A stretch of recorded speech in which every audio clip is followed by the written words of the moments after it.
tu veux te marier là, mais est-ce que tu peux t'occuper d'un homme? Est-ce que tu es mûr en statut? Est-ce que tu as le statut d'une femme ou bien tu as le statut d'une petite fille du quartier? Tu as la statue d'une petite fille. Il y a la statue des enfants. Quelle est ta statue? Est-ce qu'on est ensemble? Une femme. L'homme quittera son père et sa mère, s'attachera à sa femme. C'est-à-dire que quand on vient la prendre là, elle n'est pas une petite fille, elle est une femme. On n'a pas dit l'homme quittera l'homme et s'attachera à une fille. Tu n'es pas une fille, tu ne dois pas être une fille. Amen. Il faut être mûr. Quand un homme marie une fille, c'est pour s'amuser. Parce qu'il trouve qu'elle n'est pas trop intelligente. Non, c'est pour s'amuser. Les enfants s'amusent. On ne bâtit pas un truc sérieux. Est-ce qu'on est ensemble? Donc quand tu es une femme, tu vas aller au mariage pour que Dieu au ciel se lève et qu'il dise: il n'est plus bon que tu sois seul. Vous avez vu le cas de Rebecca. Quand Dieu a décrété son mariage, c'est extraordinaire. La dame, elle est mûre en sagesse. Elle est pleine de grâce. Elle voit un monsieur qui arrive avec des chameaux. Elle se demande comment elle va lui faire grâce. Elle va l'aider. Tu dis: waouh, c'est quelle femme ça? Une femme qui est égoïste, qui cache son argent. Dieu ne veut pas la. Alléluia. Un homme qui est égoïste. Parce que la maturité donne. La maturité, être mûr. La maturité donne. Un homme qui est méchant sur l'argent, qui cache, il n'est pas mûr. Il n'est pas mûr. Alléluia. Tu dois être plein de grâce. On dit Jésus grandissait, il y a la grâce qu'on reçoit. Mais toi-même, tu dois être un homme plein de grâce. Un homme qui n'est pas.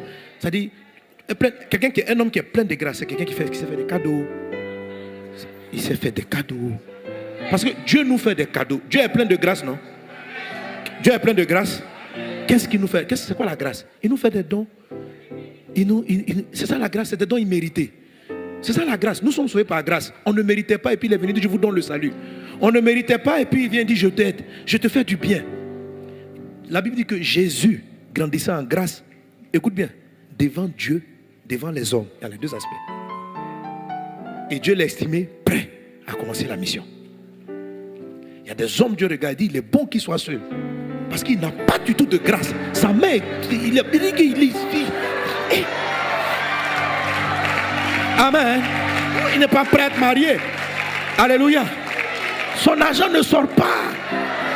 Il ne fait pas de grâce. Tout est calculé. C'est-à-dire, il est mathématicien. Ça, c'est quel truc ça? Alléluia. Oui. Donc, un homme comme ça, mais son mariage ne peut pas réussir parce qu'il n'est pas mûr. Il n'est pas mûr. C'est quoi? C'est-à-dire, venir faire un cadeau à sa femme, c'est trop compliqué. Il va tout calculer. La grâce, c'est le fait de ne pas tout faire de manière logique. Dans la grâce, il y a de la folie. Il y a de la folie. Amen. Il y a de la folie. Alors, quand tu es trop 1 plus 1 égale, tu calcules. Là, tu n'es plus sous la grâce, tu es sous la loi. Chérie, nous avons travaillé pour tant, on ne peut traiter que dans tant. Voici l'argent. Et puis on calcule. Non. Il faut être plein. Il faut grandir en grâce. Pas la grâce seulement que tu reçois de Dieu, mais la grâce que tu accordes aux gens. Pourquoi? Parce que Dieu lui-même, Dieu est plein de grâce. Il ne nous donne pas toujours ce qu'on mérite. De temps en temps, il nous donne ce qu'on mérite pour qu'on comprenne la valeur de nos actions. Mais il nous surprend. Il nous fait des faveurs. Et Jésus augmentait dans sa capacité à faire la faveur aux gens. C'est ça, Jésus grandissait en grâce. Devant Dieu et devant les hommes. Comment on peut grandir en grâce devant les hommes? C'est la manière dont on est bon envers eux, la façon dont on les surprend, la manière dont on les... Voilà, il est plein de grâce. Et tout ça, ça fait partie des éléments sur lesquels Dieu compte. Et quand on n'a pas, donc ça va entraîner, quand quelqu'un n'est pas mieux à ce niveau, ça va entraîner beaucoup de problèmes. Mon mari ne me donne jamais rien. Tout est mathématique. Il y a des femmes aussi qui ne sont pas pleines, elles ne sont pas pleines de grâce. Elles ne sont pas pleines de grâce. Sois pleine de grâce. On a félicité Marie, on dit, femme, tu es pleine de grâce. Il faut être rempli de grâce. Ce sont des gens bons, il faut être bon. Donc, il y a des petits signes qui peuvent te dire à savoir si quelqu'un est prêt à marier ou pas. Sa croissance en bonté. Il faut être bon. Il faut être très bon de cœur. Amen. Ça ne veut pas dire qu'il ne faut pas avoir de règles. Ça veut dire qu'il faut être bon. Il faut beaucoup de bonté pour que votre mariage soit réussi. Alléluia. Alléluia. Père, j'invoque ta grâce. Ne venons pas devant toi, Seigneur Dieu, parce que nous nous sentons bien. Mais nous venons au travers du sang de Jésus. Et nous déclarons que nous savons que tu es majestueux, que tu es au-dessus de toutes choses. Et nous venons, Seigneur Dieu, humblement te présenter nos vies, nos familles, les foyers que tu vas nous donner, que tu nous as déjà donnés. Afin, oh Dieu, que ta grâce qui agit déjà dans plusieurs couples, qui s'entendent, qui sont complices, qui sont sur le chemin de la réussite, que ta grâce qui leur a été accordée leur soit multipliée, afin que leur famille connaisse davantage le bonheur et entre pleinement dans la réussite du mariage. Seigneur, Moïse pouvait dire, si j'ai trouvé grâce à tes yeux, donne-moi de connaître tes voies afin que je trouve encore grâce à tes yeux. Père, je prie en premier pour tous ceux qui sont déjà bénis dans leur mariage, pour tous ceux qui voient déjà ta grâce dans leur vie conjugale.